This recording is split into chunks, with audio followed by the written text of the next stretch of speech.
My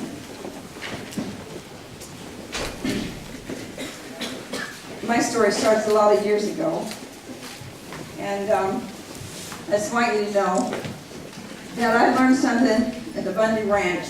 I learned a number of things. When we had our battle in Utah, Clive and Bundy showed up in Ryan. That was way back when, in the 90s. And so when his battle began, he called me and my friends, and we came. Clive says, whatever it takes. We have a new motto, W-I-T, whatever it takes. That's what we have to do. We don't know what whatever it takes is going to mean. We don't know what's going to mean to you. Are you willing to stand and do whatever it takes? We're here to restore and defend the Constitution of the United States.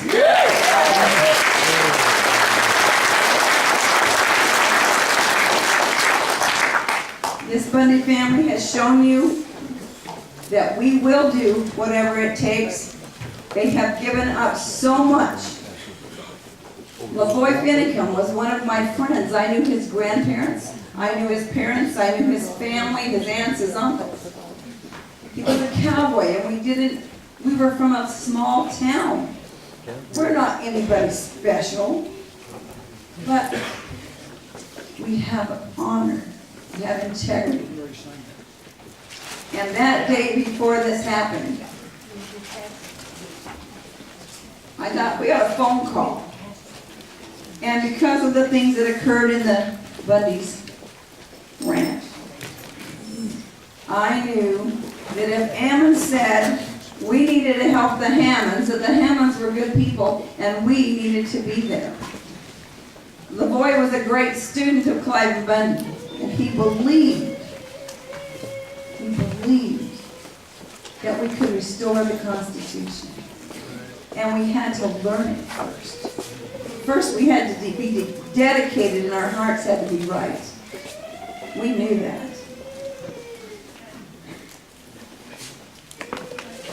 That day wasn't like most days. Things had been kind of ramping up. The media had left. We were out to the refuge. We didn't go there with any intent to stay. We went to march around the Safeway. LaVoy, like myself, was going to be there for one day and go home. That's not what happened. But we knew that we had to take the hard stand, because who told us that? Ammon Bundy. I didn't know what a Mallier was. I didn't even know where the refuge was. I had no idea. But we knew when we got there that we had a responsibility. I knew that evidence for the Hammonds was there. And I searched. And we found lots of stuff. Because of legal ramifications at this moment, we're not through with this. I don't know exactly how much I can tell you, but I do know this. They have wanted to keep me shut up for a very long time. But I couldn't. Especially on that day, I needed to go home. And I've been gone for 26 days. I have a lot of kids, a lot of grandkids, a lot of businesses. I needed to go home, or at least to take care of some things. The day before, Jeanette had been there, LaVoy's wife, and she said, it's going to be LaVoy's birthday the day after tomorrow. Could you please give him this church meeting stuff for his birthday? Sure. Well, that day, the morning I walked into the office, we had a meeting, and one of the people over in Grant County had set up a meeting for us to come and teach the Constitution. been doing it in Harney County, and other counties were coming. And they knew what we were teaching was correct. They felt the Spirit. The Lord was testifying to them that what was being taught was truth. We had the Spirit of the Lord at that refuge. People came. People knew. They believed. They felt it. I feel in my heart when things are right, just like you.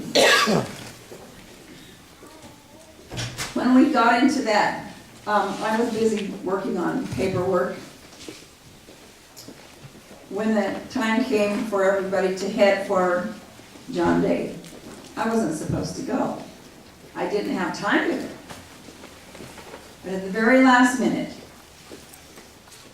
a young girl had come to see her family, who had just come late the night before, Victoria Sharp. When she got there, I was so excited to see them because I hadn't seen them since the Bundy Ranch. They showed up at the darkest hour. The darkest hour, when media ran away from us because they said Cliven Bundy was a racist. Whoa, that was the farthest thing. It was terrible. And it was a horrible black day. Black day until I got a knock at the door, and there was this little woman bouncing up and down, and she had 10 children, and she called us out that she came to sing. And she sang us the most beautiful hymn, a wonderful song. And we went out in the yard, and we just wept. And now they showed up at the refuge. And we called it the Harney County Resource Center.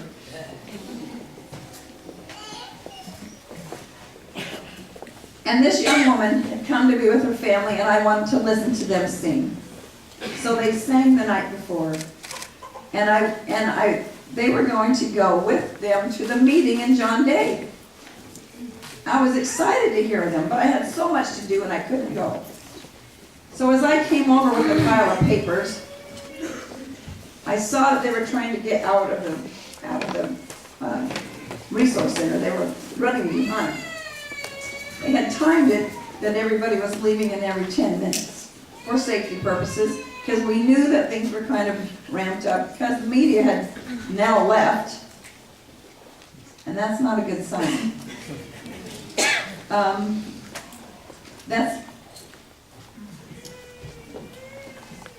I went to help them as I saw them trying to scamper around, trying to get dressed in their fancy clothes, get into their van, and I went to help.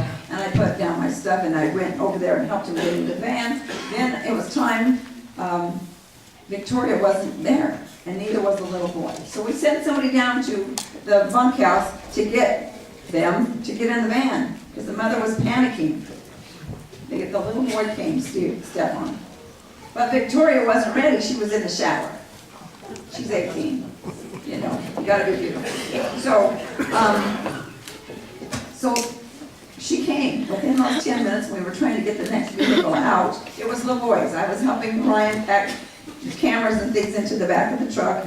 And Victoria showed up with wet hair, and we put her into the truck. We looked for the camera guy. David was nowhere to be found, but we need to leave now. I said, okay, I really wanted to go, but I don't have time, but we have to leave right now, so I will go with you.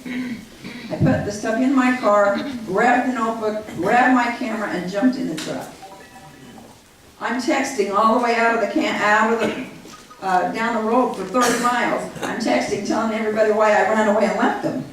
You know, I will be back, I'll be back.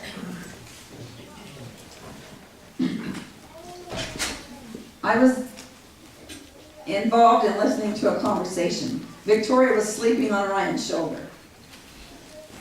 I was listening to Ryan Payne and LaVoy Finicum, who were in the front seat, talking man talk. You know, things like shaving your bald head and things like that. I was listening and I was trying to call my friend who lived in John Day. For 3 weeks I had told her I was coming to see her, and I never made it. So I said, go to the senior center. They're going to have this awesome concert, and I'm going to be there. Well, then immediately I have no cell service. And right after that, Ryan Payne says, It's a setup. Or LaVoy said it's a setup. Ryan Payne turns and he looks and we see this whole string of unmarked vehicles and trailers and unmarked vehicles was a little scary for me because this is what we had seen in Bunkerville at the Bundy Ranch.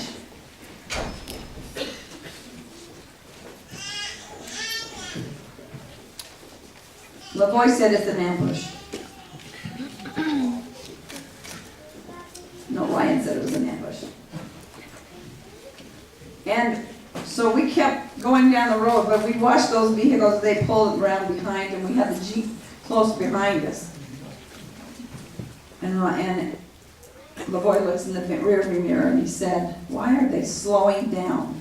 Because we could see these cars coming out from behind that side road, snowy road, and we were a little bit worried about why the Jeep was stopping. We needed to get to John Day. We needed to get to a safety place. We needed to get to the sheriff. And as they came up around, that Jeep just stopped, pulled off the side of the road, and LaVoy wasn't going to stop. And suddenly, Ryan Payne says, "You got to stop," because they were coming upon us.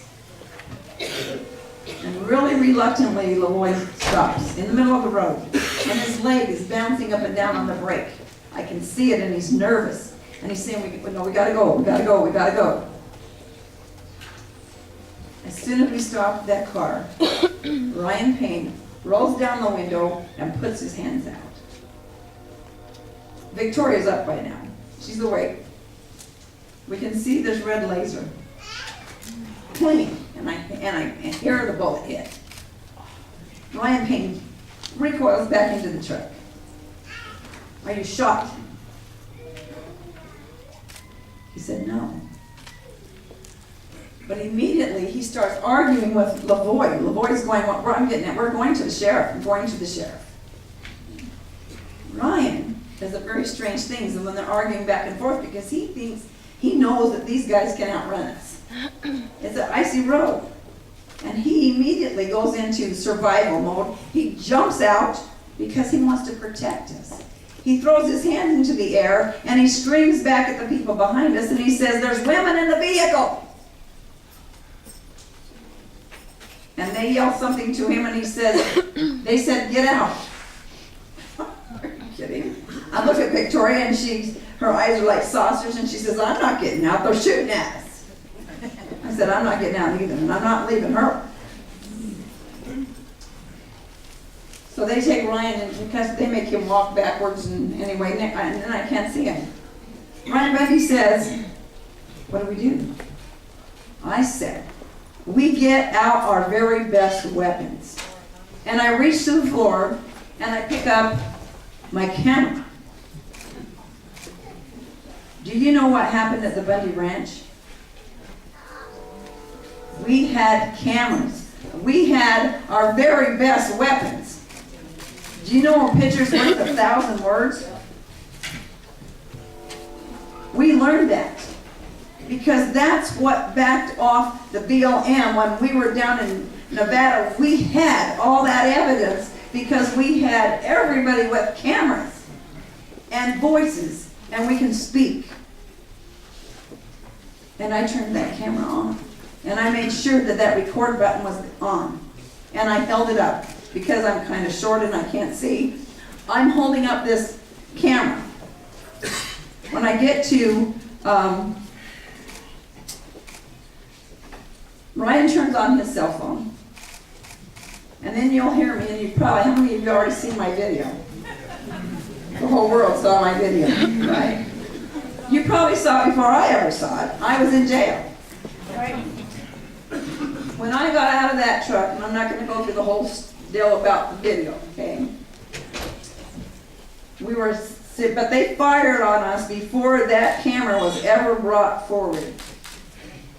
When we get down to the end of the road, and we're stuck in the snow, and I have to turn that camera off, then it's time that I have to get out of the vehicle. Now, in the video, it shows that I'm trying to get Victoria out first. Now look, I'm not throwing her to the wolves. That's not what that plan was. My plan was, they aren't going to shoot her. I already knew that they were trying to kill Ryan Bundy. Lavoy and I knew that they wanted to take them out. And that shot, that first shot, came through the back, not to Lavoy. And he was trying to protect him. And that's why he jumped out of that vehicle. And he leapt into the snow. I have a camera up here. I can't see the screen, but I can see with my eyes. And those pictures are burned in my brain. The things that are happening. And lasers are everywhere in that vehicle. And I know at any second we're going to get shot. And the bullets are bouncing off the window by my head. And that didn't break 5 times. Hallelujah. We are praying our hearts out. Because we know the only way we'll be protected is by God. Why were they shooting at us for 12 minutes? Even after they killed Lavoy, they continued to shoot at us. Does that make sense? They weren't there. They were there. We weren't supposed to be there. I don't even believe they knew that we were there. Because it was a last-second thing. This was a kill zone. Yeah. I went to that truck. And as I hit the ground, I had this broken foot. Because of this book. The Lord told me to write it and I didn't do it fast enough. So, I was trying to go through the tracks in the snow because it was too hard for me to bend my foot. And that tire was just spinning and I could see it already had spun a big block of ice underneath that truck. And as I got out and I looked up, I saw the truck was still running. I knew it was a stick shift because he didn't even have time to take it out of gear. I look over and I see Lavoy laying in the snow. And I know he's dead. And he's looking, he's facing me. And I'm looking for blood and wounds, and I see nothing. But I look up and past him, and there's all these trees. And out of these trees step men in camouflage with long rifles. They step to the left. I think I'm in a war zone. And I say, you have just killed an innocent man, and you will be held accountable, every one of you. As we walk to the top of that hill, Victoria is in cuffs and zip tie. When I get to the top, they put cuffs on me. At that moment, as I was walking up, they had asked me 5 times, who else is in the vehicle? Nobody. Nobody else is in the vehicle. Nobody. I'm the last one. When I got to the top of that hill and they put the cuffs on me, they opened fire on that truck and blew all the windows out, the rest of them. It made no sense to me. I don't understand. So after we're there for 2.5 hours singing songs, trying to keep her from going into shock, those types of things, they finally take us, put us in a van, and they take us down to where the other men are. We sit there for 3 more hours. 9:30 at night before we leave. I'm telling you that God was protecting us. But I know one thing for sure. They did not know. They did not have a warrant. They did not know that we were going to be there. And that's why they held us so long. They had already shot Ryan in the shoulder. And only because of God has led us to these trials. It is because He has to show His hand. Lavoy gave his life to defend us. And he knew that what he was doing was right.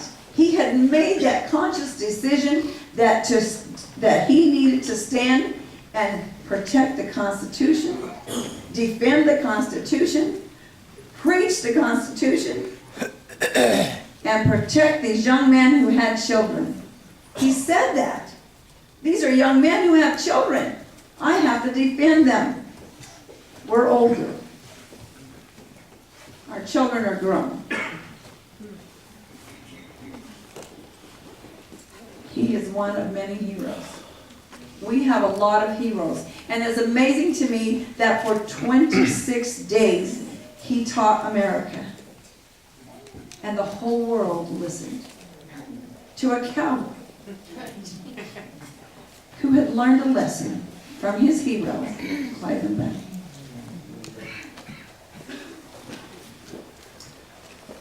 I just want you to know, and I'm going to wrap it up because I want you to be able to hear Clive. We won in a court because Ryan and I knew that the Lord told us that we needed to represent ourselves. The lawyers are liars. Okay? They blocked us.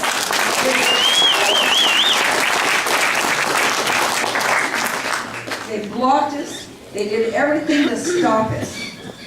And we didn't let them. Because we knew that the Lord was behind us.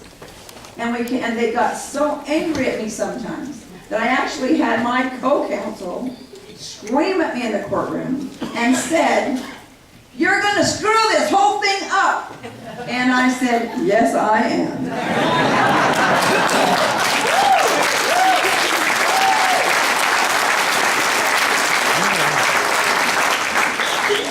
We have to do whatever it takes. The Lord had told me we weren't going to jail, and I knew it.